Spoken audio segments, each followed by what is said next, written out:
FJ warden வேலையை தவிர மீதி எல்லா வேலையும் கரெக்டாக பண்ணுறாரு.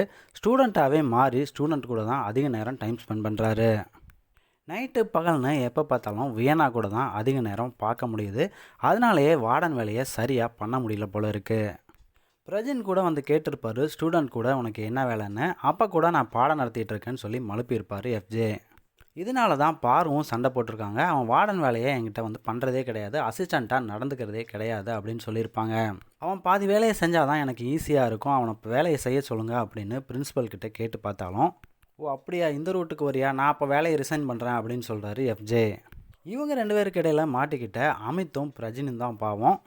வார்டன் வேலையை தான் கொஞ்சம் பாருப்பா அப்படின்னு கதறாங்க.